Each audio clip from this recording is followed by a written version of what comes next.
Hello friends, IAS academy Surguja में आप लोगों का स्वागत है। दोस्तों, आज हम भारत का सामान्य विज्ञान एवं प्रौद्योगिकी से संबंधित महत्वपूर्ण प्रश्न को पढ़ेंगे जो सीजीपीएससी प्रारंभिक परीक्षा के लिए महत्वपूर्ण है एवं आने वाली हर एग्जाम के लिए महत्वपूर्ण प्रश्न है। इसी के साथ आज का हमारा पहला प्रश्न है, भारत की पहली हाइड्रोजन से चलने वाली ट्रेन कहाँ से यात्रा शुरू हुई है? आंसर है सी, जींद हरियाणा से। दोस्तों, भारत की पहली हाइड्रोजन से चलने वाली ट्रेन जींद हरियाणा राज्य से शुरू हुई है। सभी आईएमपी प्रश्न है, एक बार रिवीजन जरूर करें। हमारा अगला प्रश्न है, इसरो द्वारा भारत की पहली मानव अंतरिक्ष चरण H1 मिशन गगनयान को किस वर्ष अंतरिक्ष में भेजा जाएगा? आंसर है सी, 2024 में। दोस्तों, पहली मानव यांत्रिक यान मिशन गगनयान को 2024 में अंतरिक्ष में भेजा जाएगा। हमारा अगला प्रश्न है, भारतीय प्रौद्योगिकी संस्थान में कौन सा सबसे प्रथम में स्थापित हुआ है? आंसर है सी, ITI खड़गपुर 1951। दोस्तों, ITI खड़गपुर 1951 भारतीय प्रौद्योगिकी संस्थान में प्रथम बार स्थापित किया गया है। हमारा अगला प्रश्न है, निम्न में से कौन सा प्रक्षेप शास्त्र भूमि से वायु में भेजने वाला प्रक्षेप पत्र बन गया है? आंसर है ए, त्रिशूल। दोस्तों, त्रिशूल प्रक्षेप भूमि से वायु में भेजने वाला प्रक्षेप बन गया है। हमारा अगला प्रश्न है, भारत में निर्मित कौन सा मध्यवर्ती पारस परमाणु क्षमता योग्य प्रक्षेप पात्र है? आंसर है ए, अग्नि। दोस्तों, भारत में निर्मित मध्यवर्ती पारस परमाणु क्षमता वाली प्रक्षेपास्त्र अग्नि है। हमारा अगला प्रश्न है, भारत का प्रथम नौसेना संग्रहालय किस बंदरगाह में स्थापित होने वाला है? आंसर है सी, विशाखापट्टनम। दोस्तों, भारत का प्रथम नौसेना संग्रहालय बंदरगाह विशाखापट्टनम में स्थापित होने वाला है। हमारा अगला प्रश्न है, किसको सामान्य बोलचाल की भाषा में भारत का प्रक्षेपास्त्र पुरुष मिसाइल मैन कहा जाता है? आंसर है D, doctor APJ Abdul Kalam को। दोस्तों, डॉक्टर APJ अब्दुल कलाम को मिसाइल मैन भी कहा जाता है। हमारा अगला प्रश्न है, चंद्रमा पर प्रथम बार जाने वाले प्रथम व्यक्ति कौन थे? आंसर है सी, नील आर्मस्ट्रांग। दोस्तों, चंद्रमा पर पहली बार जाने वाले प्रथम व्यक्ति नील आर्मस्ट्रांग थे। हमारा अगला प्रश्न है, इंदिरा गांधी परमाणु अनुसंधान केंद्र कहाँ स्थापित किया गया है? आंसर है डी, कलपक्कम में। दोस्तों, इंदिरा गांधी परमाणु अनुसंधान केंद्र कलपक्कम में स्थापित किया गया है। हमारा अगला प्रश्न है, निम्न में से कौन सा भारत के प्रथम परमाणु रिएक्टर से संदर्भित है?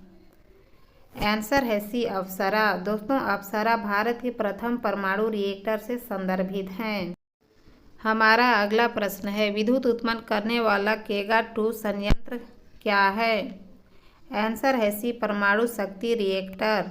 दोस्तों, विद्युत उत्पन्न करने वाला केगा-2 संयंत्र परमाणु शक्ति रिएक्टर है।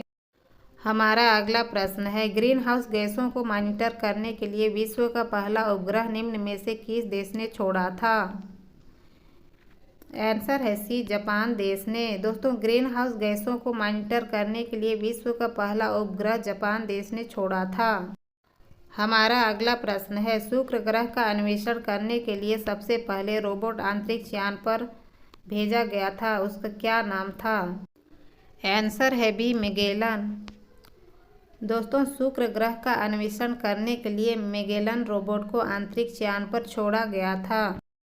हमारा अगला प्रश्न है, संचार उपग्रह में पृथ्वी के स्टेशन से सिग्नल ग्रहण करके विभिन्न दिशाओं में भेजने वाला यंत्र क्या है? आंसर है सी, ट्रांसपाउंडर।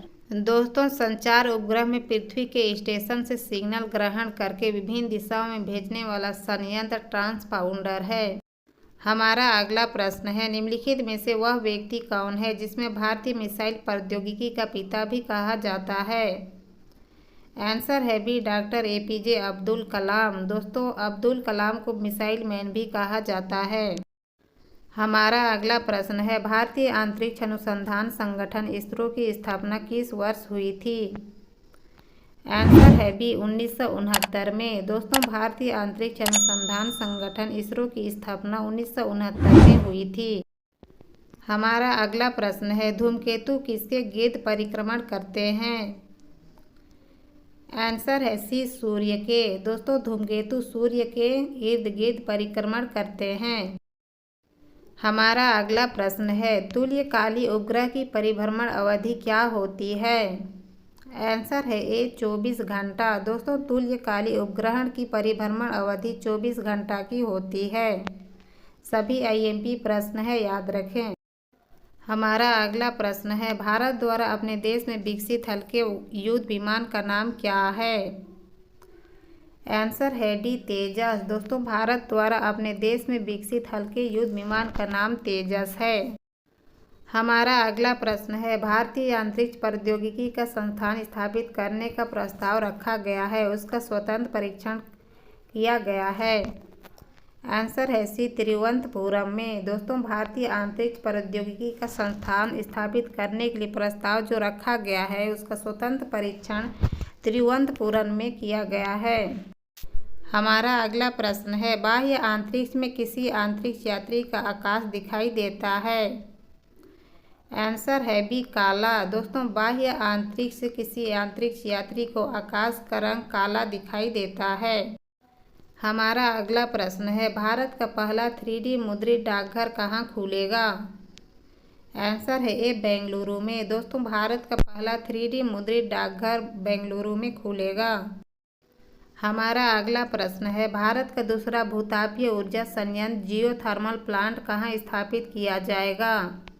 आंसर है ए, अरुणाचल प्रदेश में। दोस्तों, भारत का दूसरा भूतापीय ऊर्जा संयंत्र जियोथर्मल प्लांट अरुणाचल प्रदेश में स्थापित किया जाएगा।